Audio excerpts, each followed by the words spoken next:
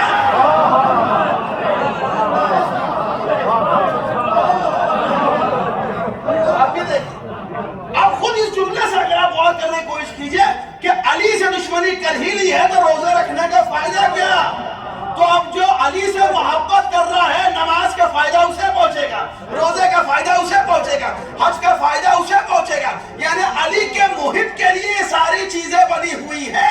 تو علی کا چاہنے والا، فاطمہ زہرا کا بالخصوص چاہنے والا جب پیدا ہوتا ہے پیدا ہی جنت میں ہوتا ہے۔ باقاعدہ روایتوں سے بات کر رہا ہوں آپ کے سامنے، پیدا ہی جنت میں ہوتا ہے۔ اچھا بہت سے لوگ، اچھا جب ہمارے لوگوں کے سامنے بھی یہ بات کیجئے تو کہتے ہیں کوئی بات نہیں قبلہ، ہمیں تو جنت کا دربان بنا دیا جائے، ان کے گھر کا غلام بنا دیا جائے، جنت میں یہی بہت بڑی بات ہے۔ میں نے کہا بہت خوب، یعنی آپ کے کہنے کا مطلب یہ ہے کہ ان کے گھر کا دربان اور ان کے گھر کا جو نوکر ہوگا جنت میں کسی اہل غیرے کو رکھ لیا جائے گا؟ بھائی یہاں پہ اگر کوئی وائٹ ہاؤس کا خادم ہو جائے، چپراسی ہو جائے، وہ تو سینہ چوڑا کر کے بولتا ہے، اس کے سامنے بڑے بڑے ڈاکٹر اور بڑے بڑے لوگ بات نہیں کرتے، کہتے بھائی وائٹ ہاؤس میں کام کرتا ہے، تو جو اس گھر میں کام کرے اس کی اتنی اہمیت، تو جو اس گھر میں کام کرے گا کیا ایرا غیرا ہوگا؟ بھائی سوچنے والی بات ہے، تو ہمیں درجات پہ کام کرنا ہے۔ اور خیر اس بات کو میں چھو کے آگے بڑھ جاؤں جو اصل موضوع کی طرف مجھے بڑھنا ہے، اسی لیے بہت جلدی آج گزرنے کی کوشش کر رہا ہوں۔ تو حقیقتاً جنت ہے کیا؟ جب شیعہ جنت میں پیدا ہوا کہ شیعہ کا مقصد ہی یہ ہے کہ جس چیز سے اس کو فائدہ پہنچے گا اس چیز کو حاصل کرے اور اس چیز کو حاصل کر کے اپنے درجات درجے کیسے بڑھتے ہیں؟ کیا وہاں پہ کوئی فلور بنے ہوئے ہیں کہ کیا ہے کہ درجہ ہے کیا؟ چونکہ دیکھیں پھر وہی والی بات ہے ہدی للناس ہدی للمتقین. جب بات لوگوں سے کرے گا نا پروردگار ہدی للناس سے بات کرے گا تو کہے گا کہ آ جاؤ جنت میں دودھ کی نہریں ہیں شہد کی نہریں ہیں یہ ساری چیزیں ملیں گی. یہ بات ہو رہی ہے ناس سے لیکن متقین سے ایسی بات نہیں ہوگی. آپ انصاف سے بتائیے اگر ایسی ہی بات ہے تو پروردگار دنیا کو چھوڑنے کی کیوں بات کر رہے ہیں؟ ایسی بات ترک دنیا کی بات نہیں کر رہا ہوں یعنی محب دنیا دنیا کی محبت کو دل میں بسانے کی بات. اور اگر دودھ کی نہریں اور شہد کی نہریں ہی کہ نہروں کا نام ہی جنت ہے. آج کل جس طریقے سے دنیا ترقی کر رہی ہے اور اس ترقی یافتہ دنیا میں بھی آپ سب سے زیادہ ترقی یافتہ ملک میں بیٹھے ہوئے ہیں. اس ملک میں ڈزنی لینڈ یا دیگر جو جتنی اٹریکشنز ہیں کیا ان کے لیے کوئی بڑی بات ہے کہ وہ ایک دودھ کی نہر اور شہد کی نہر بنا دیں؟ آپ بتائیے کیا کوئی بڑی بات ہے؟ جیسے شداد نے جنت بنائی تھی ویسے جنت بنا کے رکھ دیں. اور جب وہ تذکرہ آئے تو اپنے بچوں کو کیا سمجھائیں گے؟ اور یہ ہونے والا ہے کچھ میں بتا رہا ہوں آپ سے ہوگا کیونکہ جہاں ایسی ایسی چیزیں بنا دی دنیا نے اور کیا کیا کرنا چاہ رہی ہے دنیا آپ دیکھ بھی رہے ہیں. اور جب آپ کا بچہ پوچھے گا بڑا دودھ کی نہروں اور شہد کی نہروں کا تذکرہ ہے بالکل ویسے جیسے ڈزنی لینڈ میں ہے آپ کیا بولیں گے؟ ٹھیک ہے ابھی بولیں گے نہیں وہ جگہ الگ ہے یہ جگہ الگ ہے تھوڑی سی شہد کی کوالٹی الگ رہے گی بیٹا یہ کہہ لیں گے اور کیا ہے. لیکن یہ بات متقین کے لیے نہیں. میں ایک اور چیز بالکل درمیان میں ایک چیز یہ ٹاپک چونکہ میں اس کو سکپ کر کے نہیں بڑھ سکتا تھا یہ بھی واضح ہونا ضروری ہے کیونکہ مسلسل آج کل جنت کے نام پر نہ جانے کیا کیا بیچا جا رہا ہے. تو ضروری ہے کہ جو حقیقی چیز ہے وہ میں آپ تک پہنچانے کی کوشش کروں کہ حقیقی جنت ہے. اگر جنت اسی مٹیریلسٹک چیز کا نام ہوتا تو میرا مولا کبھی اس دنیا کو طلاق نہ دیتا. اس کا مطلب حقیقت جنت کوئی اور چیز ہے. اب پھر میں آپ کو ایک مثال دوں. اگر آپ سے میں کہوں کہ حضور آپ کو جو ہے بیورلی ہلز میں بہت بڑا مینشن دیا جائے گا دنیا کی سب سے بہترین کار اور آپ کا اپنا پرائیویٹ جیٹ دیا جائے گا اور دنیا کا بہترین یاٹ دیا جائے گا آپ وہاں پہ ایک دم لگژریس لائف گزارے وہ صرف چھوٹی سی شرط ہے. کیا شرط ہے؟ کہ وہاں پہ آپ اکیلے رہیں گے آپ کا کوئی فیملی ممبر آپ کے ساتھ نہیں رہ سکتا رہنا پسند کریں گے. آپ انصاف سے بتائیے بھائی دنیا کے حساب سے تو جنت کے مزے ہیں نا یہ سب ساری چیزیں. آپ کا جب دن چاہے اپنا پرائیویٹ جیٹ لے کے نکلیے پرائیویٹ یاٹ لے کے نکلیے سیر کیجئے جو آپ کو کرنا ہے کیجئے لیکن شرط یہ ہے کہ آپ اپنے فیملی ممبرز کے ساتھ لے کے نہیں جا سکتے. کوئی قبول کرے گا اس آفر کو اور اگر کوئی قبول کرے گا بھی تو اس کے لیے یہ کہا جائے گا بھائی سب کچھ ہو سکتا انسان نہیں ہو سکتا کیونکہ انسان تو اسے کہتے ہیں جس کے سینے میں دل نام کی ایک چیز ہوتی ہے. اس کے سینے میں ہمیں وہ چیز نظر نہیں آ رہی. اچھا پھر دوسری طرف یہ ہے کہ جو زندگی آپ گزار رہے ہیں وہ اپنے فیملی ممبرز کے ساتھ گزارتے رہیں تو آپ کس زندگی قبول کریں گے؟ کیا نہیں جو فیملی ممبرز میں رہے ان کے ساتھ میں زندگی گزارتا رہوں چاہنے والوں کے ساتھ یہی میرے لیے جنت ہے. اس کا مطلب معلوم یہ ہوا عزیزان گرامی عقل بشری اور دل کی محبت کا تقاضا یہ ہے کہ جنت کہاں رہنے کا نام نہیں ہے کس کے ساتھ رہنے کا نام ہے. جگہ کا نام جنت نہیں ہے کسی کے ساتھ کا نام جنت ہے. تو عزیزان گرامی مسلمانوں سے جو جنت کے متمنی ہیں حوروں کے خواب دیکھا کرتے ہیں آئیے ان سے پوچھیں کہ آپ جنت کسے کہتے ہیں اور جنت میں کہاں رہنا پسند کریں گے.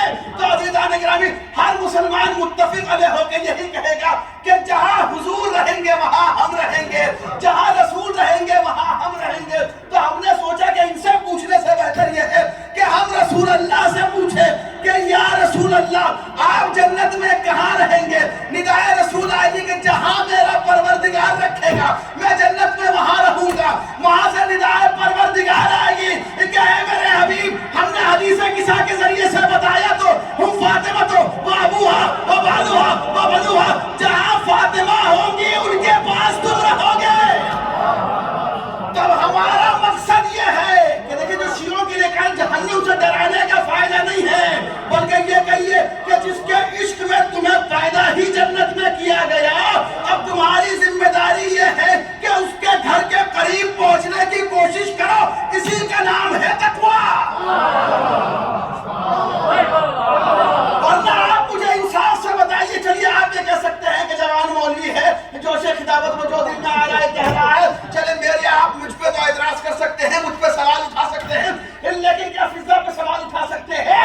جب جناب سلمان نے یہ کہا کہ اے فضا میں تم سے پہلے جنت میں داخل ہو جاؤں گا, کیا کیسے داخل ہو جاؤ گے؟ کیا میں علی کے اونٹ کی نہائی کو پکڑا رہوں گا لہذا میں تم سے پہلے جنت میں داخل ہو جاؤں گا؟ جناب فضا مسکرائی اور کہا کہ سلمان تم داخل ہو جاؤ گے, میں جنت میں ہوں.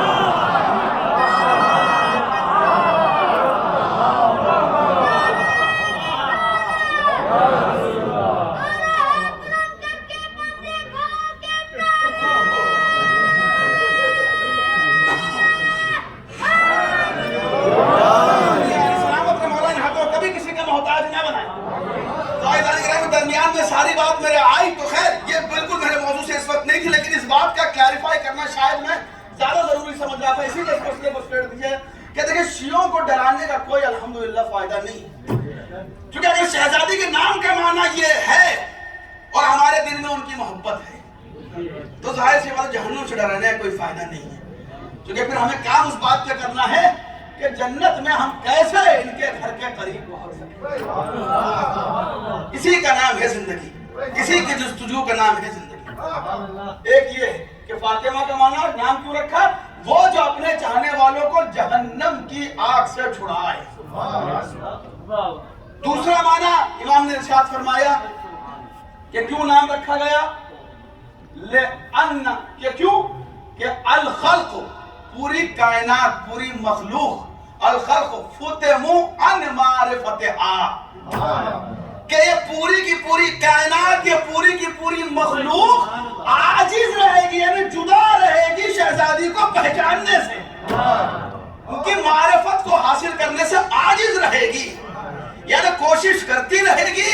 ہاں اس کوشش میں بہت ترقی ہے, اس کوشش میں یہی کوشش تو بلندی درجات ہے, یہی کوشش تقویٰ ہے, یہی کوشش زندگی کا جد و جہاد ہے کہ جس نے اللہ کو پہچاننے کی ظاہر سی بات ہے اللہ سے قریب ہونے کا نام تقویٰ ہے, اور یہی وجہ ہے وما ادراک ما لیلۃ القدر, اسی لیے کہا گیا کہ من عرفہا کہ جس نے شہزادی کو پہچان لیا فقط ادرک لیلۃ القدر, اس نے لیلۃ القدر کو درک کر لیا. معمولی بات نہیں. اچھا پھر اس کے بعد یہ ہے کہ اگر قرآن کا یقیناً سٹیٹمنٹ ہے کہ تم نہیں کر پاؤ گے, اس کا مطلب یہ نہیں ہے کہ انسان اس کی کوشش نہ کرے اس کو حاصل کرنے کی. بھائی جب آپ مجھے انصاف سے بتائیے کہ جب قرآن نے کہہ دیا, حدیث نے کہہ دیا, انسان کے تجربے نے کہہ دیا تم کچھ بھی کر لو دنیا میں پرماننٹ نہیں رہ پاؤ گے, لیکن انسان رہنے کی آخری دم تک کوشش کرتا رہتا ہے نا, کرتا رہتا ہے نا زندگی کی کوشش.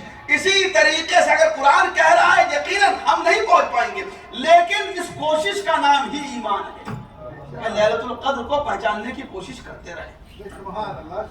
چونکہ عزیزان گرامی بات یہ ہے کہ وہ کبھی سامنے آیا نہیں, نہ اس نے کبھی ہمیں بلایا, ہم نے اسے کبھی دیکھا نہیں نہ کبھی دیکھ پائیں گے. وہ اور بات ہے کہ بہت سے دل جلوں کے دل میں یہ تمنا ہے کہ ہم کبھی تو دیکھیں گے. ہم نے کہا کب دیکھیں گے؟ تو مولوی صاحب نے کہا کہ روزے محشر دیکھیں گے. ہم نے کہا وہ تو ہم دیکھیں گے کہ آپ کیا دیکھیں گے. چونکہ بات یہ ہے حضور کہ نہ وہ یہاں دکھائی دیتا ہے نہ وہاں دکھائی دے گا. کیونکہ دیکھیں اس کے متعلق خود امام جعفر صادق علیہ السلام امام نے ارشاد فرمایا کہ جب کسی نے پوچھا کہ مولا وہ روزے محشر دکھائی دے گا, کیا چلو میرا ایک سوال کا جواب تھا, اگر وہ روزے محشر دکھائی دے گا اس کا مطلب ایک وجود ایک چیز کا فزیکل ایگزسٹنس تمہارے سامنے آ گیا, اور اگر تمہارے سامنے کسی چیز کا وجود آ گیا تو اس کا مطلب کہ یہ جو فزیکل ایگزسٹنس ہے جو تمہاری آنکھوں کے سامنے ہے اس کا مطلب یہ کہ تمہارے آنکھوں کے پیچھے نہیں ہے. جو تمہارے سامنے ہے وہ دائیں نہیں ہے, جو تمہارے سامنے ہے وہ بائیں نہیں ہے, اور دنیا کی کوئی ایسی جگہ نہیں ہے کہ جو پروردگار کے وجود سے خالی ہو. تو اس کا مطلب تم یہ کہنا چاہ رہے ہو کہ روزے محشر کئی جگہ سے اس کا وجود ختم ہو جائے گا اور ایک جگہ پہ آ جائے گا. اور اگر تم یہ کہتے ہو کہ سامنے ہے تمہارے کوئی بھی چیز جو ہمارے سامنے آتی ہے عزیزان گرامی وہ اس سے پہلے کہیں نہ کہیں ہوتی ہے. اب یہ گلاس اگر یہاں پہ رکھا ہے تو اس سے پہلے کہیں اور رکھا تھا, تو یہ سوال پیدا ہوا ابھی یہاں آیا ہے تو اس سے پہلے کہاں تھا اور اس کے بعد کہاں جائے گا؟ تو اس کا مطلب یہ کہ وہ بھی ایک مکان ہے جہاں پہ وہ تھا, اور اگر ہماری آنکھوں کے سامنے ہے تو ایک مکان میں محدود ہو گیا, جو محدود ہو جائے وہ خدا نہیں ہو سکتا. یعنی آپ یہ کہنا چاہ رہے ہیں کہ خدا کو دیکھنے کی تمنا میں آپ روز محشر اس سے حق خدائی چھین لیں گے, یہ کہنا چاہتے ہیں.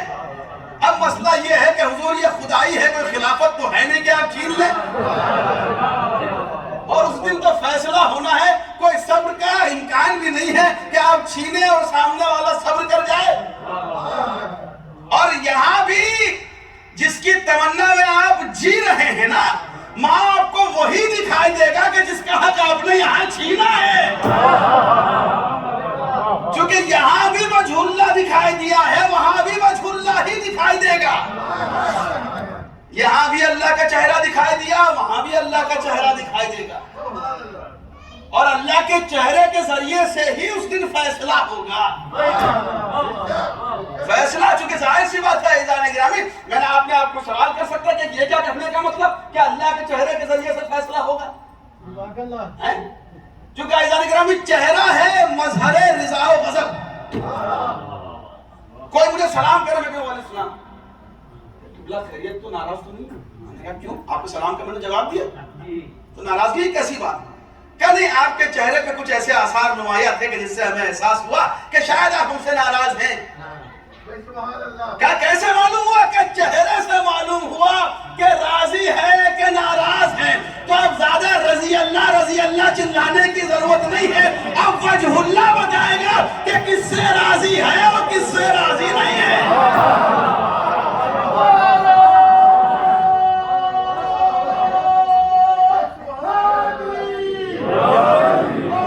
سلامت رہے اللہم صلی اللہ, وجہ اللہ کے ذریعے سے یہ ظاہر ہوگا.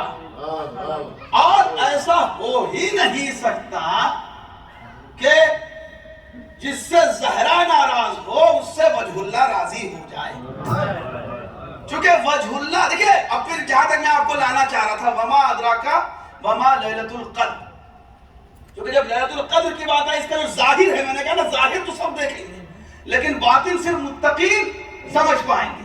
اور 70 باطن ہیں, درجہ بدرجہ جتنا جو سمجھ جائے گا, کوئی ابو ذر بنے گا, کوئی سلمان بنے گا, کوئی مقداد بنے گا.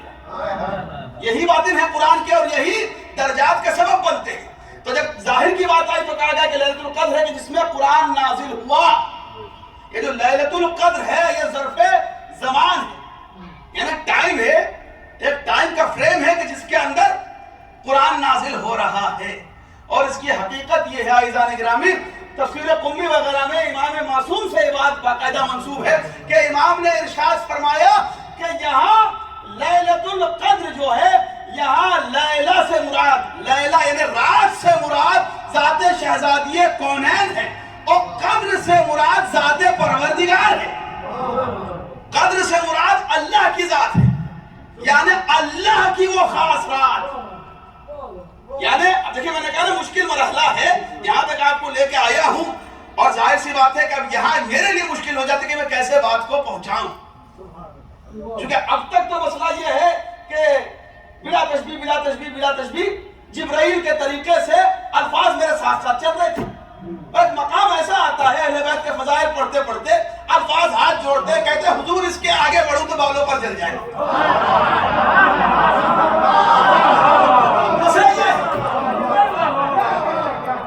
تو ایسی کیفیت میرے ساتھ ہو رہی ہے کہ الفاظ بھی ہیں نہیں اور منبر پہ نہ ہوں, مائک میرے سامنے.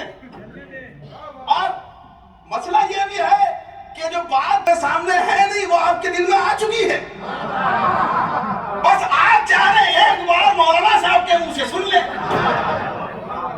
بھائی جانے کے نام یہی تو عشق کے مسئلے ہیں, اظہاری تو مشکل ہوتا ہے, ورنہ جو دل کی تمنا ہے وہ دل میں تو رہتی ہے. اظہار کی جو منزل ہے یہ بڑی مشکل ہے. بھائی جانے کے نام یہی وہ منزل ہے کہ جہاں پہ یہ عالی مدد کہہ کے آگے بڑھنا پڑتا ہے. بھائی ظاہر تو یہ کہ لیلۃ اللیلہ سے مراد ہے مراد ہے ذات پروردگار، یعنی اللہ کی وہ رات جب بات آتی ہے ظرف زمان کی تو رمضان کی راتوں میں اس کا شمار ہوتا ہے، لیکن جب یہی چیز کسی ذات میں تبدیل ہو جاتی ہے تو یہ ذات شہزادی کونین ہے، اور اس میں نازل ہونے والے وہاں قرآن ثابت تھا، یہاں نازل ہونے والے 11 قرآن ناطق ہیں، 11 قرآن ناطق ہیں۔ اور لیلۃ القدر تم کیا جانو کہ لیلۃ القدر کیا ہے؟ اس کی ایک تعبیر یہ بھی ہوئی ہے کہ اگر قدر سے مراد ذات پروردگار ہے تو لیل کا مطلب کیا ہوتا ہے؟ اندھیرا۔ لیل کا مطلب کیا ہوتا ہے؟ پردہ۔ لیل کا مطلب کیا ہوتا ہے؟ حجاب۔ یعنی اگر اللہ کو پہچاننا ہے تو اللہ کی پہچان کے حجاب کا نام ہے فاطمہ، حجاب اللہ کا نام ہے فاطمہ۔ اسی لیے میں نے آپ کے سامنے اس بات کو واضح کر دیا، چونکہ مسئلہ یہ ہوتا ہے، میں نے کہا نا کہ الفاظ کی تو کمی ہے ہمارے پاس، ہم تو اعتراف کر رہے ہیں کہ الفاظ ہے نہیں، اور اسی بنا پر لوگ کہتے ہیں حجاب اللہ۔ اب آپ نے کنفائن کیا اللہ کو، کبھی کبھی ہمارے لوگ بھی کنفیوز ہو جاتے ہیں کہ آپ نے اللہ کو کنفائن کر دیا، اگر اللہ حجاب میں اس کے مطلب اللہ محدود آپ نے کیا۔ بھائی یہاں اللہ سے مراد معرفت پروردگار ہے، یعنی اللہ کو پہچان ہی نہیں سکتے، تمہارے بس کی بات نہیں ہے کہ جب تک تم اس لیلۃ القدر کو نہ سمجھو گے، اس لیل کو نہ سمجھو گے، تم اس قدر تک پہنچ ہی نہیں سکتے جو اتنی وزنی چیز ہے کہ جسے معرفت پروردگار کہتے ہیں۔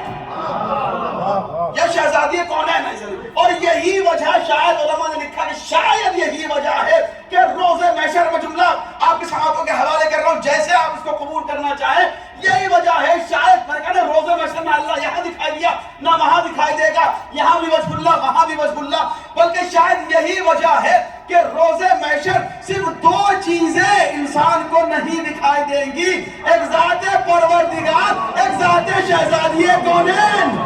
ایک کو دیکھا نہیں جا سکتا، ایک کو دیکھنے کی اجازت نہیں ہوگی۔ سلامت رہے سارے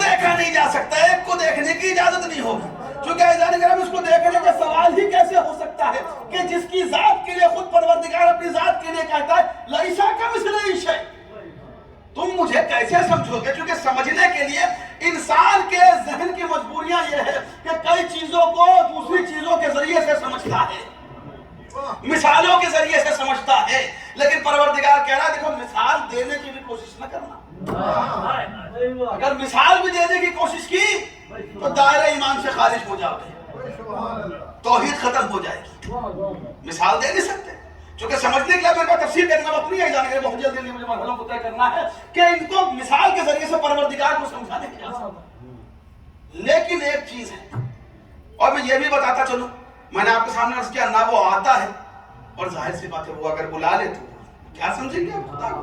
یہ سمجھتے رہیے، ایک فرشتے کو تو انسان دیکھ نہیں سکتا، اور اگر دیکھ لے تو کسی کو بتا نہیں سکتا کہ کیسا ہے۔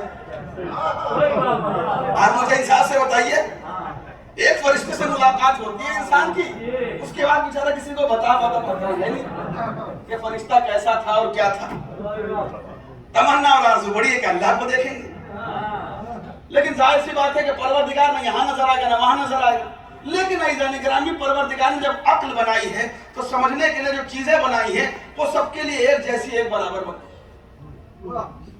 ایک قانون یہ ہے کہ جو غائب ہے اس کو حاضر کے ذریعے سے سمجھا جائے گا،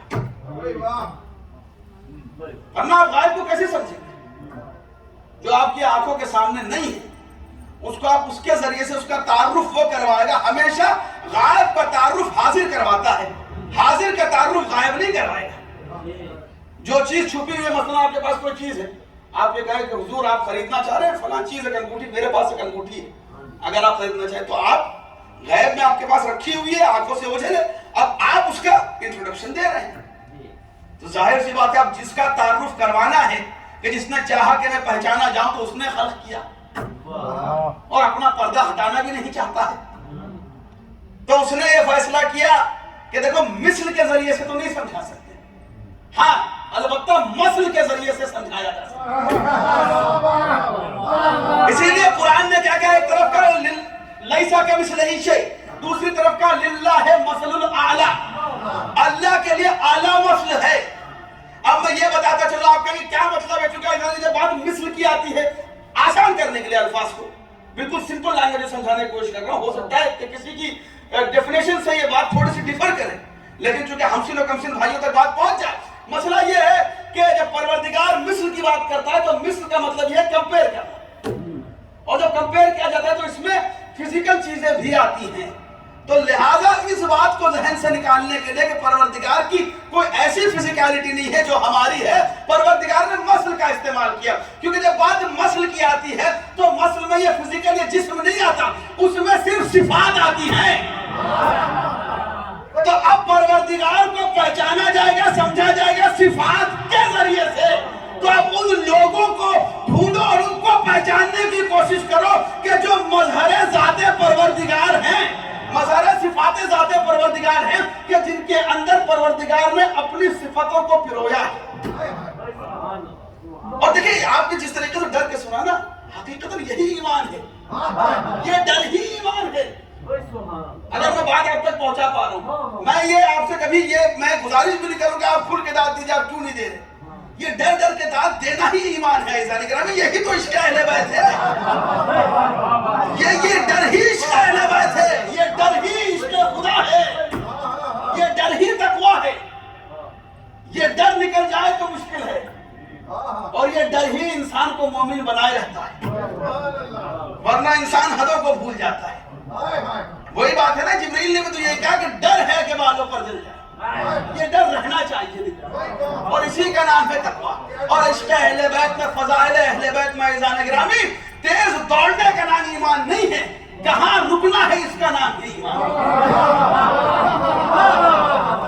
توقف کا نام، توقف ٹھہرنے کا نام، اگر ٹھہرنے کا نام ایمان نہیں ہوتا عزیزان گرامی تو رسول اللہ کبھی یہ نہ کہتے کہ علی میرا دل کرتا ہے کہ تمہارے فضائل بیان کروں، لیکن مجھے ڈر ہے کہ یہ امت تمہارے ساتھ وہی کرے گی جو عیسیٰ ابن مریم کے ساتھ کیا تھا، یعنی یہ امت تمہیں خدا سمجھے گی۔ یعنی رسول کے دل میں بھی ڈر آیا نا علی کے فضائل کے متعلق، یعنی حق تو یہ تھا کہ بیان کرتے، حق تو یہ تھا، یعنی اگر حق بیان کر دیا جاتا تو امت سمجھتی، جب بیان نہیں ہوا تب تو اتنا سمجھا، بیان ہو جاتا تو کیا ہوتا۔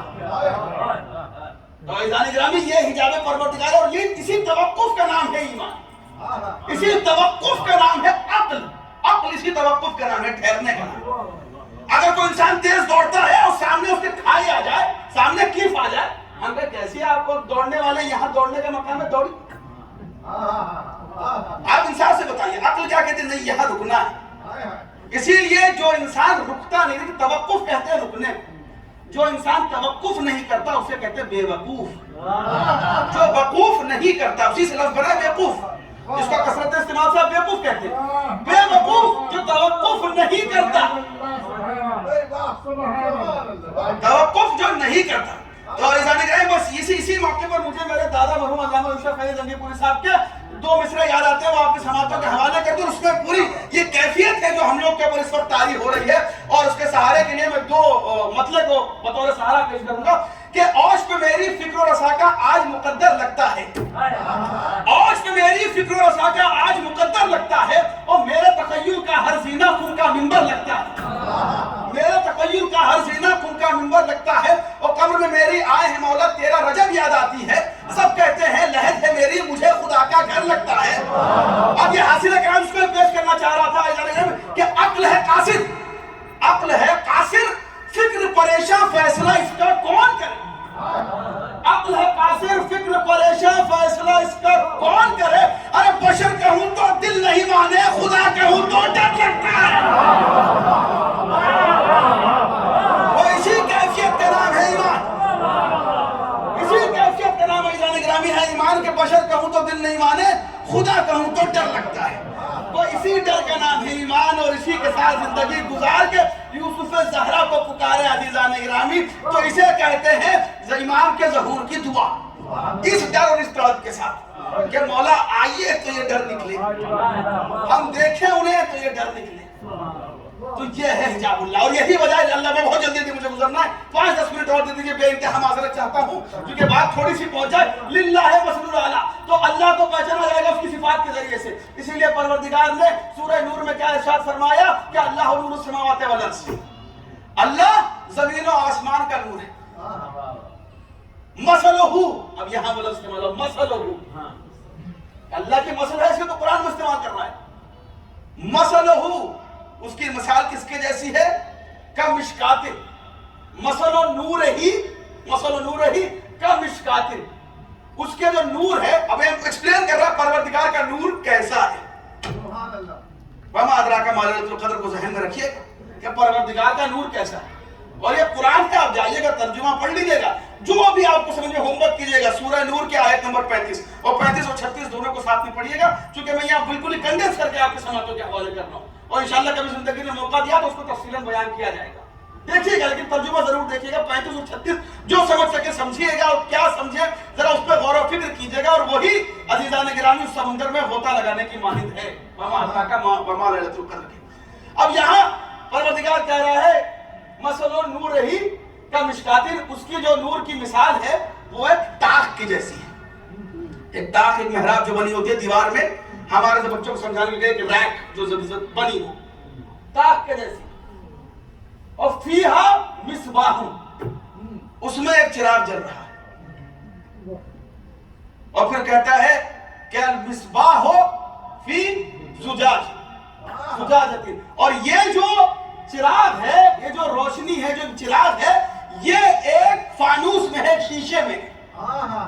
ایک شیشے میں. اللہ اپنے نور کو ایکسپلین کرنے کی کوشش کر رہا ہے. کوشش کیا، لیکن اس نے تو ایکسپلین کر دیا، ہم سمجھنے کی کوشش کر رہے ہیں.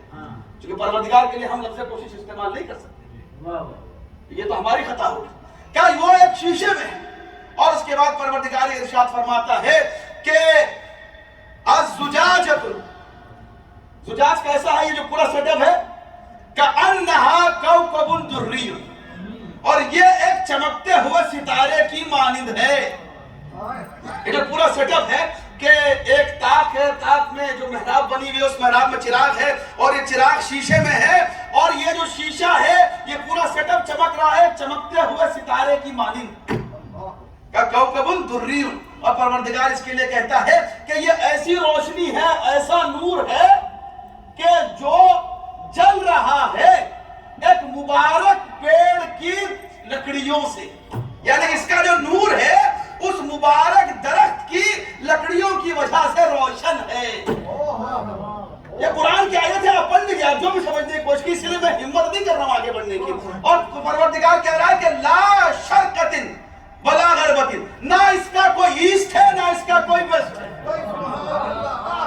یہ جو نور ہے، تو مطلب کہنا کیا چاہ رہا ہے پروردگار، یہ بتانا چاہ رہا ہے کہ اس کو کسی چیز میں محدود کرنے کی کوشش نہ کرنا.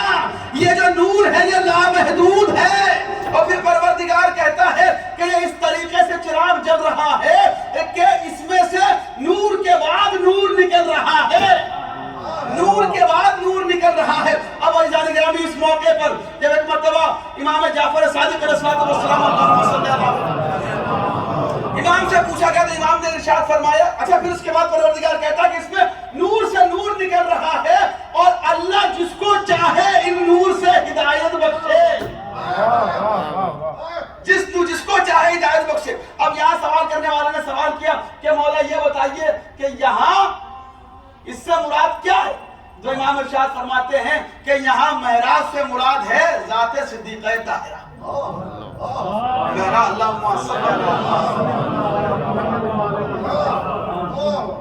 اور یہ جو شیشہ ہے، یعنی یہ جو فانوس ہے، یعنی جو حجاب ہے اصل میں اور انوار کا، یہ جو حجاب جس کے اندر آئے ہیں، یہ بھی ذات شہزادی کون ہے.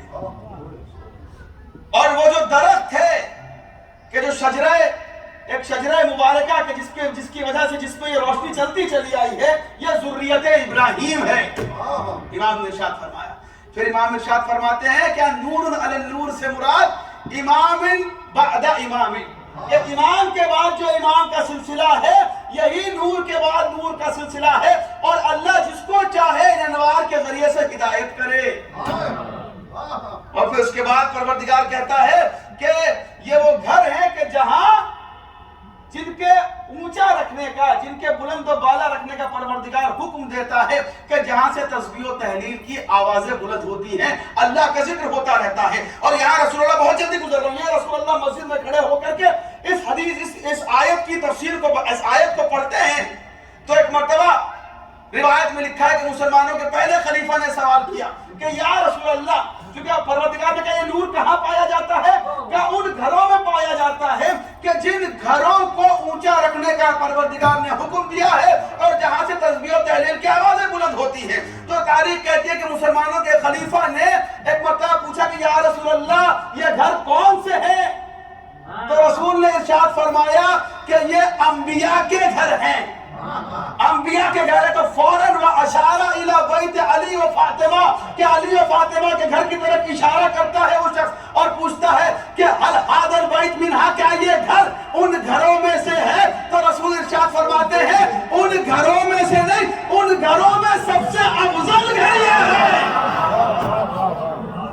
ان گھروں میں سب سے افضل گھر یہ ہے۔ تو یہ ہے عزیزان گرامی، تو وما ادراکا وما لیلۃ القدر، تو جو ظاہر سی بات ہے اس روشنی کا جو حجاب ہے اسے کہتے ہیں فاطمہ۔ یعنی عزیزان گرامی ایک طرف ہے وجہ اللہ، ایک طرف ہے حجاب اللہ، اور یہی وجہ ہے کہ اگر علی نہ ہوتے تو فاطمہ کا کوئی کفو نہ ہوتا، علی کی وجہ سے فاطمہ کا کفو ہے۔ اور اگر آپ دیکھیں عزیزان گرامی کیا بیلنس پروردگار نے کفو بنایا ہے، جس کو ہم کیا سمجھیں گے، لیکن بس یہی کہہ سکتے ہیں سبحان اللہ، چونکہ اگر آپ ایک طرف دیکھیں تو سورہ قدر سے مراد شہزادی کون ہے، اور ایک سورہ قرآن میں وہ بھی ہے کہ بس اتنا اشارہ دے کے اڑ جائے، اس کی تفصیل بھی کبھی اور بیان کروں گا۔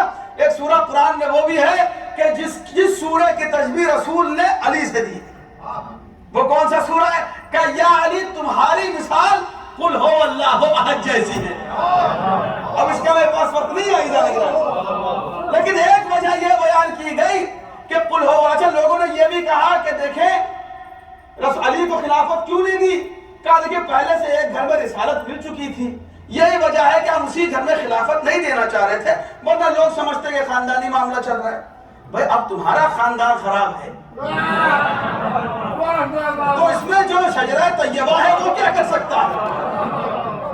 تو عزیزان گرامی کیا اسی لیے لہٰذا ہم نے ایک ہی گھر میں، کیونکہ عرب نہیں چاہتے، بہانہ یہ بنایا کہ عرب اور یہ لوگ نہیں چاہتے کہ خلافت اور رسالت ایک ہی گھر میں جمع ہو، لہٰذا ہم نے علی کو خلافت نہیں دی۔ جب یہ پوچھا گیا کہ بھائی علی اس چیز کو خیبر میں علی، خندق میں علی، احد میں علی اور غدیر میں ہاتھوں پہ اٹھا کے دکھائے، کیا تم بھول گئے؟ کیا یقیناً ہمیں یاد ہے، لیکن چونکہ عرب نہیں چاہتے اس لیے ہم نے نہیں دیا۔ عرب نہیں چاہتے تھے کہ یہ دین کی جو ہدایت ہے وہ خاندانی بنے، یہ دین کی سربراہی خاندانی چیز ہو کے رہ جائے، اس لیے ہم نے اس چیز سے انکار کر دیا۔ لیکن انتظام پروردگار بھی کچھ اور ہے کہ تم صرف خلافت کو چاہتے ہو کہ خاندانی نہ بنے، میں نماز کو خاندانی بنا کے پیش کروں گا، اور دیکھتے ہیں پھر کون کون پڑھتا ہے کون کون نہیں پڑھتا۔ اور عزیزان گرامی رسول نے ارشاد فرمایا کہ اگر کوئی شخص جان بوجھ کے 7 دن تک مسلسل یہ سوچ کے نماز پڑھے کہ مجھے سورہ توحید یعنی قل هو اللہ احد نہیں پڑھنا ہے، اور جان بوجھ کے 7 دن تک مسلسل چھوڑتا رہے، تو رسول ارشاد فرماتے ہیں کہ وہ زندہ تو میرے دین پہ رہا لیکن موت اس کو دین ابو جہل پہ آئے گی اگر جان بوجھ کے چھوڑتا رہے۔ اور پھر دوسری طرف امام جعفر صادق علیہ السلام کا بھی قول ہے، اللہم صلی علی، اگر کوئی اس چیز کو چھوڑ رہا ہے گویا کہ اس نے حق نماز کو ادا نہیں کیا۔ اچھا دوسری طرف سورہ قدر کے متعلق، اچھا جب بات سورہ توحید کی آئی، ایک وجہ میں بیان کرتا چلوں کہ سورہ توحید کی تشبیہ علی سے کیوں دی کہ قل هو اللہ اللہ الصمد لم یلد ولم یولد ولم یکن لہ کفوا احد، کیونکہ عزیزان گرامی اس سورے میں، قرآن کے ہر سورے میں اللہ کے ساتھ غیروں کا بھی تذکرہ ہے۔ یہ واحد قرآن کا ایسا سورہ ہے کہ اس میں اللہ کے علاوہ کسی کا ذکر نہیں ہے، پورے سورے میں اللہ ہی اللہ، اللہ ہی اللہ، اللہ ہی اللہ، قل هو اللہ احد پڑھتے رہو اور صرف اللہ ہی یاد آتا رہتا ہے۔ اسی طریقے سے جیسے جیسے علی کو دیکھتے رہو صرف اللہ ہی یاد آتا ہے، علی وجہ اللہ، علی عین اللہ، علی نشان اللہ، علی جنب اللہ۔ علی کو جتنا انسان دیکھتا جائے اتنا زیادہ اللہ کی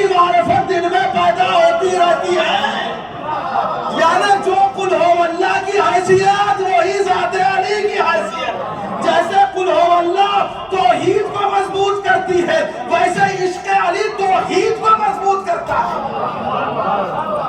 اچھا پھر دیکھیں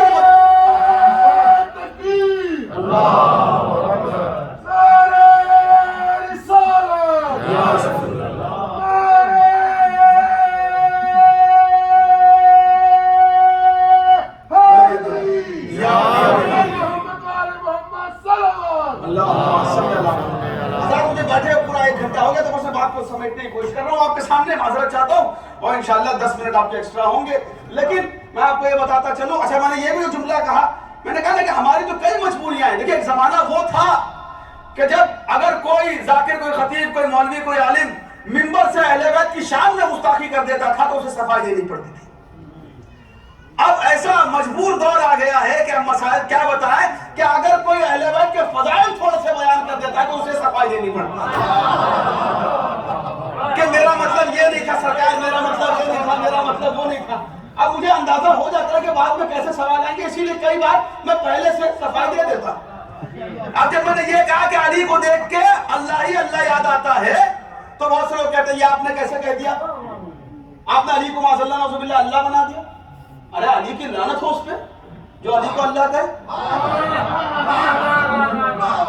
اور خدا کی لعنت ہو اس پہ جو علی کو اپنے جیسا کہے. بھائی میں نے کہا جو ڈر ہے وہ ڈر رہنے دیجئے, اسی کا نام ہے ایمان. اتنے نڈر نہ ہو جائیے کہ علی کو اپنے جیسا کہیے, نہ اتنے نڈر ہو جائیے کہ علی کی تلوار چل جائے. لیکن اسی کیفیت کا نام عشق ہے. اسی کیفیت کا نام عشق کا انسان گرامی حقیقتاً تڑپ کا نام عشق ہے. جب انسان تڑپتا ہے نا تو یہی تڑپ ہے کہ ہم کہیں تو کیا کہیں, یہ جو کیفیت ہے. تو اب جب میں نے یہ کہہ دیا کہ علی کو دیکھ کے, تو بھائی کون وہ نادان ہے کہ جو یہ کہے گا میں نے علی کو اللہ کہا. جب لفظ دیکھ آ گیا تو اس کا مطلب یہ کہ آپ اس کو اللہ نہیں کہہ سکتے جو چیز دکھائی دے رہی ہے. اور انشاءاللہ کسی اور وقت کا موضوع انشاءاللہ بیان کروں گا. اور تھوڑا تو ظاہر سی بات ہے کہ میں ہلکا پھلکا تو آپ کو پریشان کرنے کا حق رکھتا ہوں کہ انشاءاللہ کبھی آؤں تو پھر کچھ باتوں کو اور چھیڑا جائے گا. لیکن عزیزان گرامی یہاں ایک طرف سورہ توحید سے مراد ذات علی, سورہ قدر سے مراد فاطمہ الزہرا. اب عزیزان گرامی وہ مسلمان ایک طرف دیکھیں نماز کی معراج کیا, نماز یہ ہے کہ الحمد کے بعد رسول سے پوچھا گیا کہ الحمد کے بعد کون سا سورہ پڑھایا جائے. یقیناً دوسری رکعت میں بہتر جانتے سورہ توحید کا تذکرہ کیا کس نے, اللہ کے رسول نے. کہا پہلی رکعت میں بہتر یہ ہے, تمام سورے پڑھو گے ثواب ہے, لیکن بہترین ثواب ہے سورہ قدر. اِنَّا أَنزَلْنَاهُ فِي لَيْلَةِ الْقَدْرِ. یہ عزیزان گرامی رسول یہ بتانا چاہتے ہیں کہ اگر اپنی نماز کو معراج پہ پہنچانا چاہتے ہو تو اسے علی و فاطمہ سے خالی نہ رکھنا. نعرہ تکبیر, نعرہ رسالت, یا رسول اللہ,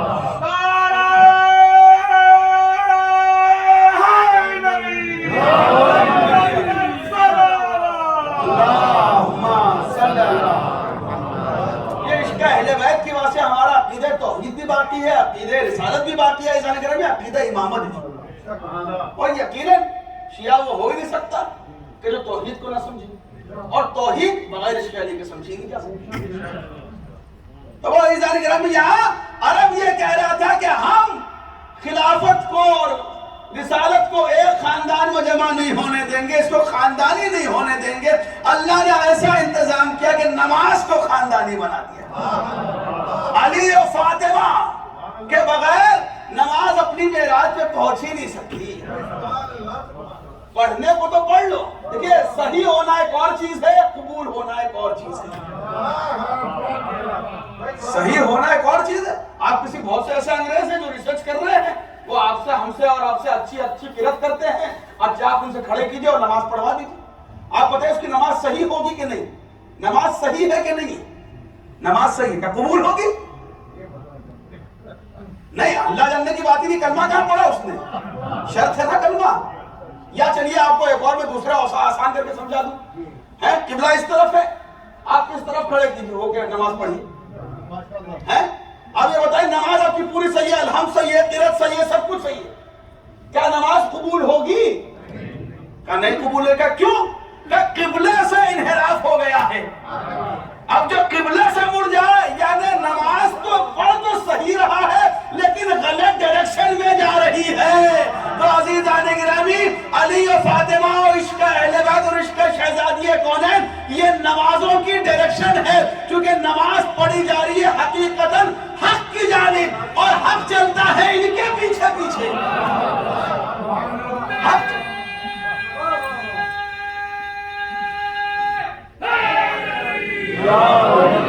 یا علی علی شاہ مشرقین و شاہ مغربین، شہنشاہ کل کائنات، مول متقیان حیدر کرار یار فرار، فاتح بدر و حنین و احد، فاتح علی کل فاتح، غالب علی کل غیب، پیغمبر جانشین مصطفیٰ حضرت امیر المومنین علی بن ابی طالب علیہ الصلوۃ والسلام، لعنت لعنت پردور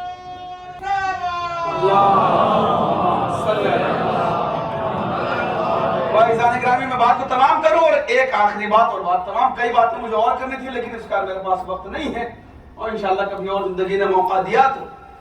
اور یہی جب امام سے پوچھا گیا کہ لیلۃ القدر سے مراد کیا ہے، اس میں بھی کئی باتیں رہیں لیکن عزیزان گرامی یہی ظاہر سی بات ہے کہ یہی ہماری زندگی کا مقصد ہے کہ ہم ان چیزوں میں اپنے آپ کو بلند کریں، فضائل اہل بیت کو سمجھنے میں اور پہچاننے میں اور درک کرنے میں. امام سے پوچھا گیا کہ لیلۃ القدر سے مراد کیا ہے تو امام نے کیا کہا؟ صرف یہ نہیں کہا کہ ہماری جدہ، یا یہ نہیں کہا کہ جدہ یا صرف شہزادے قرآن کا نام نہیں لیا. کیا کہا؟ ہیا جدتنا فاطمۃ الزہرا. اب یہ ہیا لگانے کی کیا ضرورت ہے؟ یہ ہماری وہ جدہ فاطمۃ الزہرا، یہ کیا وجہ کیا ہے؟ یہ عزیزان گرامی بالکل وہی وجہ ہے کہ جب ہاتھوں پہ بلند کر لیا تو ہاضا لگانے کی کیا ضرورت تھی؟ تاکہ دنیا جان لے من کنت مولا فہذا علی المولا کے سوا کوئی اور نہیں. جب کہہ دیا ہیا فاطمۃ الزہرا تو اس رسول کی ایک لوتی بیٹی کے سوا فاطمہ کا کوئی اور یہاں مصداق نہیں ہے. لیلۃ القدر کا کوئی اور مصداق نہیں. جو من کنت مولا کے بیان میں اعلان میں ہاضا کی حیثیت تھی وہی یہاں ہیا کی حیثیت. سلامت رہے محمد والا مولا پر کوئی بات نہیں. آپ سے دعاؤں کا میں طلبگار. بڑے بہترین انداز سے آپ نے سنا اور 5-10 منٹ جو تقریباً روزانہ میں آپ کے زائد لیتا رہا میں اس کی معذرت چاہتا ہوں. لیکن عزیزان گرامی اس کی وجہ بھی آتی ہے. جب ایسے سننے والے سامعین ہوتے ہیں تو ظاہر سی بات ہے کہ خطیب کی ایک کوشش ہوتی ہے، چونکہ یہ بھی امام کا قول ہے کہ نہ اہلوں کے سامنے اہل بیت کے فضائل بیان نہ کرو ہمارے، لیکن جہاں پھر اہل مل جاتے ہیں تو پھر مولوی اپنی عادت سے باز نہیں آتے. تو ماشاءاللہ سے یہ آپ کی اہلیت تھی جو مجھے پڑھا رہی تھی. مولا آپ کو سلامت رکھے. عشق اہل بیت ہماری نسلوں میں جاری و ساری رکھے. مولا آپ کو کوئی غم نہ دے سوائے غم مظلوم کربلا. اور یہاں پہ جتنے بھی حاجت مند بیٹھے ہیں عزیزان گرامی، اس کی مجلس ہے، یہ اس کا دربار ہے کہ جس کے گھر سے کوئی خالی ہاتھ نہیں جاتا. اللہ اکبر. یقیناً شہزادی کونین یہاں جتنے حاجت مند بیٹھے ہیں یہ آپ کے لال کے چاہنے والے ہیں. اور یقیناً ایام اعظم میں جب یہ سب چاہنے والے آتے ہیں تو شہزادی کونین ایک ایک کی حاجت سنتے ہیں. آج میرا دل کرتا ہے کہ آج 2 لاڈلے بیٹے اس ماں کے وہ ایک ایک حاجت مند کی حاجت کو دیکھ رہے ہیں. اور ایک اور میرا دل کہتا ہے کہ اس بی بی کا ایک بیٹا ایسا ہے کہ جو اس بی بی کے شکم سے تو نہیں ہے، لیکن بی بی نے ولادت سے پہلے اسے اپنا بیٹا کہا اور وہ باب الحوائج ہے. اور یقیناً باب الحوائج کی اس مجلس میں حاضری ضرور ہوگی اور سرکار ابوالفضل عباس ایک ایک کی حاجت کو پورا کریں. مولا یہ آپ کے چاہنے والے بیٹھے ہیں. مولا میں حقیر میں فقیر آپ کے در کا غلام، ہماری بہت سی حاجتیں ہیں. مولا ان حاجتوں کو پورا کیجیے. لیکن ہماری سب سے بڑی حاجت مولا، ہماری سب سے بڑی دعا کہ آپ کی مادر گرامی کا روضہ ہم تعمیر ہوتے ہیں. جنت البقیع کی تعمیر دیکھیں مولا، ہمارا شمار جنت البقیع کے مزدوروں میں کرے. اور ہماری ایک اور سب سے بڑی دعا کہ یہ جو عشق اہل بیت، ولایت اہل بیت، یہ ہماری نسلوں میں جاری و ساری رہے اور باقی رہے۔ دنیا کی کبھی کسی دولت کے آگے ہم اس کا سودا نہ کریں، یہ نسل در نسل بڑھتی ہی رہے، تاکہ جب یوسف زہرا کا ظہور ہو تو ان کے حضور ہمیں کسی طریقے کی شرمندگی نہ ہو۔ اللہ اکبر۔ ہاں عزیزان گرامی، چونکہ دیکھیں جب بات شہزادی کی محبت کی آتی ہے تو ہمارے اماموں کا دل کس طریقے سے ہو جاتا ہے کہ جس کو بیان نہیں کیا جا سکتا۔ ایک بڑا ہی معروف واقعہ آپ نے سنا ہوگا کہ ایک مرتبہ امام اپنے دسترخوان پہ بیٹھے تھے کہ امام کا چاہنے والا داخل ہوا، اور داخل ہونے کے بعد امام نے کہا کہ آؤ اور ہمارے ساتھ بیٹھ کے کھانا کھاؤ۔ چاہنے والا کہتا ہے کہ مولا آپ کا حکم سر آنکھوں پر، لیکن ایک ایسی چیز دیکھ کے آ رہا ہوں کہ میرا کچھ کھانے کا دل نہیں کر رہا۔ کہا کیا ہوا؟ کہا میں بازار سے آ رہا تھا اور میں نے دیکھا کہ ایک خاتون تھی کہ جسے حاکم کے جو دربان تھے وہ اس خاتون کو، ضعیفہ کو، بڑھیا کو مارتے ہوئے لے جا رہے تھے، اور مجھ سے یہ منظر دیکھا نہیں گیا۔ امام نے کہا اللہ اکبر، آخر اس خاتون کی خطا کیا تھی؟ لیکن سب سے پہلا سوال انسان کے دل میں یہی آتا ہے نا، آخر خطا کیا تھی؟ ہم بھی یہی سوال کرتے ہیں کہ رسول کی بیٹی کی خطا کیا تھی، آخر غلطی کیا تھی؟ وہ ایک مرتبہ شخص کہتا ہے مولا مجھے پتا تو نہیں، لیکن جب میں نے بازار والوں سے پوچھا تو انہوں نے بتایا کہ وہ جو ضعیفہ بازار سے گزر رہی تھی اسے ٹھوکر لگی اور وہ گری، اور جیسے ہی وہ گری تو ایک مرتبہ اس کی زبان سے بے ساختہ نکلا لعن اللہ ظالمی کا یا فاطمہ الزہرا۔ اے بی بی، جن لوگوں نے آپ پہ ظلم کیا ان پہ خدا کی لعنت ہو۔ وہ جیسے ہی وہاں سے گزرنے والے حاکم کے سپاہیوں نے یہ سنا، ایک مرتبہ اس ضعیفہ کو پکڑا اور اس ضعیفہ کو مارنے لگے، اور مارتے ہوئے گرفتار کر کے لے گئے۔ باعزان گرامی، تاریخ کہتی ہے کہ امام ایک مرتبہ دسترخوان سے اٹھے، اللہ اکبر آپ کے دیکھے، اٹھنے کے بعد کہا کہ چلو میرے ساتھ۔ کہا میں بارگاہ پروردگار میں اس خاتون کے لیے دعا کروں گا۔ امام چاہتے وہیں سے کر سکتے تھے، مسجد سہلا پہنچے، وہاں پہ امام نے 2 رکعت نماز پڑھی اور ایک مرتبہ اپنے ایک شخص کو کھڑا کیا کہ ہمیں بتا دینا کہ جب اس ضعیفہ کی رہائی ہو جائے۔ ایک مرتبہ امام نے سجدے سے سر کو اٹھایا اور سر کو اٹھانے کے بعد کہا کہ جاؤ اس کی رہائی ہو گئی۔ امام نے یہ بھی بتایا کہ امام کو ہر چیز کا علم ہوتا ہے، لیکن میں آپ کو اتنا بتانا چاہتا ہوں چونکہ میرے پاس کوئی میسج دینے کا وقت تو نہیں تھا، اسی واقعے کے ذریعے سے آپ تک بات پہنچ جائے کہ اتنی مجبور تھی، ضعیفہ تھی، لیکن اس نے عشق اہل بیت اور عشق فاطمہ کا سودا نہیں کیا، اور جب اس کو بازار میں مارتے ہوئے لے کر آئے تو ظاہر سی بات ہے کہ حاکم کی، اب لوگ یہ سوچنے لگتے ہیں کہ حاکم نے ایک ضعیفہ کے اوپر اس کے لوگوں نے ہاتھ اٹھایا تو لہٰذا اسے کچھ درہم و دینار دیے جائیں۔ یہاں اس ضعیفہ کو رہا تو کر دیا، لیکن رہا کرتے وقت حاکم نے کہا کہ ٹھیک ہے میرے لوگ تمہیں لے کر آ گئے تھے اور تمہیں بڑی تکلیف ہوئی، لہٰذا یہ جو 100 دینار یا 100 درہم ہیں یہ میری طرف سے تمہیں۔ وہ ایک مرتبہ اس نے ایک جملہ کہا، اس نے کہا کہ فاطمہ زہرا کے دشمنوں سے ہمدردی رکھنے والوں سے میں کسی طریقے کی مدد قبول نہیں کر سکتی۔ اور پھر یہ بھی روایت میں لکھا ہے کہ وہ ضعیفہ بہت زیادہ مجبور تھی اور ضرورت مند تھی۔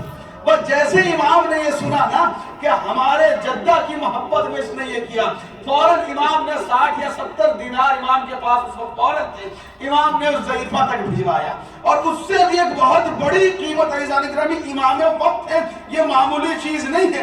امام نے کہا جانا، اور جانے کے بعد یہ تھیلی اس کے ہاتھوں پر رکھ دینا اور اس سے کہنا کہ امام نے تمہارے لیے سلام بھجوایا ہے۔ اللہ اکبر۔ ہاں عزیزان گرامی، جیسے ہی امام کا چاہنے والا شخص پہنچا اور اس کے ہاتھ میں اس تھیلی کو رکھا، دیکھیں یہ آنسو ہمارے رائے گا نہیں جائیں گے، یقیناً یہ عشق اہل بیت ہماری نسلوں میں باقی رہے گا، اور جب ہم سودا نہیں کرتے اس عشق کا، یقیناً ہمارے امام ہمیں دیکھ رہے ہیں، امام وقت ہمیں دیکھ رہے ہیں، منتقم خون امام حسین پردے سے ہمیں دیکھ رہے ہیں۔ عزیزان گرامی، وہ جیسے ہی ضعیفہ نے یہ سنا کہ امام وقت نے سلام بھیجا ہے، ایک مرتبہ چیخ مار کے رونے لگی اور کہنے لگی کہ امام سے کہنا کہ میری بخشش کی دعا کرے، اجرکم اللہ، یہ اتنا تحفہ کیوں دیا جا رہا ہے صرف عشق فاطمہ زہرا؟ ہاں عزیزان گرامی، کل میں نے آپ کے سامنے عرض کیا کہ بیوی کا جنازہ جو رات کی تاریکی میں اٹھا، اور جو رات کی تاریکی میں جنازہ اٹھ رہا ہے، روایات میں لکھا ہے کہ ابو ذر سامنے کھجور کے خرموں کی شاخوں کو جلائے تھوڑی سی روشنی کر کے آگے چل رہے تھے۔ کچھ روایت میں یہ بھی ہے کہ ایک چراغ لیے ہوئے ہاتھ میں چل رہے تھے تاکہ جو لوگ چل رہے تھے انہیں راستہ دکھائی دے۔ لیکن ہاں، میں بارگاہ شہزادی کونین میں ہاتھوں کو جوڑوں گا اور کہوں گا کہ بی بی، آپ کا جنازہ رات کی تاریکی میں اٹھا اور ایک چراغ تو موجود تھا۔ اللہ اکبر! ارے ذرا شام کے زندان میں آ کے دیکھیے، ارے ہاتھ کو ہاتھ سجائی نہیں دیتا۔ ارے ریکمنڈ گانی مدین سے سنا، وہ یہ کہتے ہیں کہ میں نہیں جانتا کہ کیا کیفیت ہوئی ہوگی، لیکن ہاں، جب ہمارے گھر کا کوئی چہیتا مر جاتا ہے تو ہماری یہ کوشش ہوتی ہے کہ آخری مرتبہ چہرے کا دیدار کرے۔ ارے رباب ننھے سے لاشے کو لیے اور قید خانے میں تھوڑی سی روشنی تلاش کر رہی تھی۔ ارے تھوڑی سی روشنی ملے تو سکینہ کا چہرہ دیکھوں، آئے زندان کا اندھیرا، قید خانے میں قبر بنی۔ اجرکم اللہ، یا علی نے جنازے کو دفنایا فاطمہ کے، ایک مرتبہ کئی نشان قبروں کے بنائے اور گھر آئے۔ روایات میں یہ بھی لکھا کہ علی تنہا بیٹھ کے، چونکہ عزیزان گرامی، اگر کسی بچوں کی ماں مر جائے اور باپ اگر ان بچوں کے سامنے رونے لگے تو بچے تڑپ جاتے ہیں کہ ہمیں سنبھالنے والا کون ہے، تو علی تنہائی میں بیٹھ کے رویا کرتے تھے اور یہ کہتے تھے اے زہرا۔ ارے کبھی پہلو کا زخم یاد آتا تھا۔ اجرکم اللہ، یہ کوئی معمولی زخم نہیں تھا عزیزان گرامی۔ اکثر آپ نے مصائب میں سنا ہوگا، ایک مرتبہ بیوی کے مصائب ہوئے، ایک طبیب تھا جو وہاں بیٹھا رہا اور مصائب کے بعد بھی بہت دیر تک روتا رہا۔ وہ میں مصائب تمام کر رہا ہوں، شہزادی ہماری عزا کو قبول کرے، امیر المومنین قبول کرے، رسول خدا آپ کا پرسہ قبول کرے، امام حسین اپنی ماں کا پرسہ قبول کرے، امام زمانہ قبول کرے۔ عزیزان گرامی، جب بہت دیر تک وہ شخص روتا رہا، اس سے کسی نے یہ پوچھا کہ بھائی آخر تمہیں مصائب میں کون سی ایسی بات لگی کہ تم اتنی دیر تک روتے رہے؟ تو اس نے اپنی انگلی کی طرف اشارہ کیا، کہا کچھ دنوں پہلے میری اس انگلی کی ہڈی ٹوٹ گئی تھی، تو جب جب اس انگلی میں حرکت ہوتی تھی، ارے میرے پورے ہاتھ میں درد ہوتا تھا اور میں بیان نہیں کر سکتا، چونکہ طبیبوں نے یہ بتایا کہ اگر ہڈی میں کہیں چوٹ لگتی ہے تو جب جب اس ہڈی میں حرکت ہوتی ہے تو انسان کے پورے جسم میں درد ہوتا ہے۔ ارے رسول کی بیٹی کی پسلیاں ٹوٹی ہوئی تھی اور ہمارے جو پھیپڑے ہوتے ہیں پسلیاں اس کے ارد گرد ہوتی ہیں۔ انسان جب جب سانس لیتا ہے ارے پسلیوں میں حرکت ہوتی ہے۔ ہائے رسول کی بیٹی ہر سانس پہ ارے اس درد کو برداشت کر رہی تھی۔ ارے شاید یہی وجہ تھی کہ زندگی بھر ارے اس حادثے کے بعد بی بی ایک ہاتھ اپنے پہلو پہ رکھی رہی۔ اور عزیزان گرامی، شاید یہی وجہ ہو کربلا